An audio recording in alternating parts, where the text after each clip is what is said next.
Katika kuhakikisha huduma bora zinafikia jamii, watumishi wa umma kutoka katika ofisi za mkurugenzi na mkuu wa wilaya ya Rorya wameendelea kuwafikia wananchi kupitia wiki ya huduma kwa wateja inayoendelea katika viwanja vya Obwere Shirati, ambako huduma ambazo wananchi walipaswa kuzifuata halmashauri sasa wanazipata karibu na maeneo yao.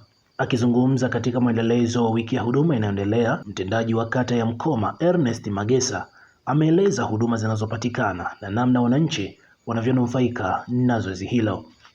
Nalo zoezi la wiki ya huduma kwa wananchi. Wiki ya huduma kwa wananchi inafanyika katika kata yetu ya Mkoma ndani ya wilaya yetu ya Rorya, lakini wiki hii ni maelekezo ya Mheshimiwa Mkuu wa wilaya ya Rorya Dr. Halfan Yaule kwamba tuwasogezee wananchi huduma za ukaribu.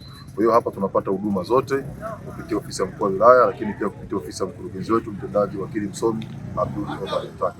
Wote wameelekeza kwamba idara zote za serikali na taasisi zote zilizo chini ya halmashauri ya wilaya ya Rorya wote wawe hapa. Kwa hiyo hapa tunapata huduma zote za idara zote ndani ya wilaya na halmashauri.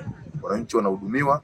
Kwa hiyo ni wananchi tu, tumetoa matangazo, tumetembea kutangaza, lakini pia gari zimepita zimetangaza kwamba wananchi wote waweze kufika kwa ajili ya kupata huduma mbalimbali kutokana na mahitaji yao. Mwitikio wa wananchi kwa kweli ni mkubwa. Zoezi limeanza jana, wananchi kwa wingi sana wamekuja kwa ajili ya kupata huduma na wengi tunaona wanafurahia. Wametoka takribani tarafa nzima ya Nyancha hii yenye kata 13 zote ziko hapa, na jirani zetu hao wa kutoka Ruimbo na wenyewe wako hapa, wamekuja kwa ajili ya kupata huduma. Kwa hiyo mwitikio ni mkubwa kuanzia jana na wanapata huduma mpaka saa 12 za jioni. Kwa kweli mpaka sasa changamoto zipo, lakini changamoto zenyewe ni changamoto ambazo zinatatuliwa tu, kwamba hasa kwa wenzetu, kwa wazee wetu. Wazee wanafika hapa wakiwa wengi hawana vyeti mbalimbali, vyeti vya kuzaliwa na nini, lakini tunajaribu kuelimisha kwamba kwa staili iliyopo au kwa utaratibu uliopo kuna wazee ambao umri umeenda sana.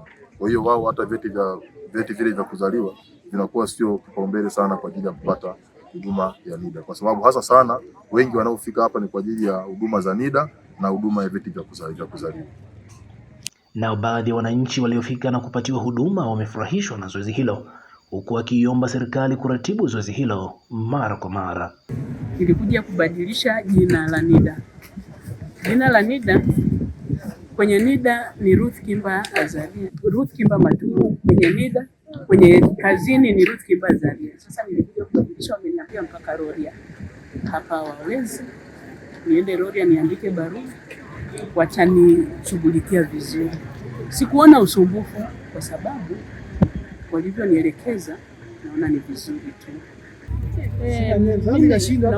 Na washauri kwamba na wenyewe waje wajionee wenyewe.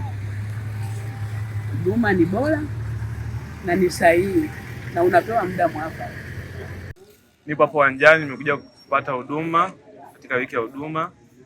Hapa kuna huduma mbalimbali ikiwemo huduma ya NIDA. Binafsi nimekuja kutafuta huduma ya NIDA.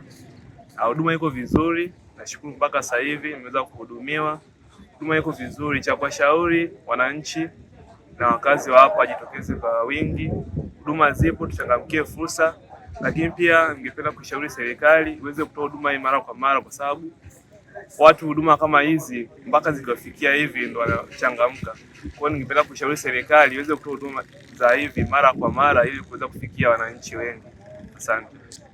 Ikumbuke kuwa zoezi hili la utoaji wa huduma katika viwanja vya Obwere Shirati kwa awamu hii litahitimishwa kesho, ambapo huduma mbalimbali zinaendelea kutolewa ikiwemo vitambulisho vya taifa, vyeti vya kuzaliwa, leseni za biashara, huduma za kifedha, msaada wa mifumo, usajili wa vikundi, mawasiliano serikalini, elimu, huduma za umeme TANESCO, huduma za kilimo na huduma nyinginezo.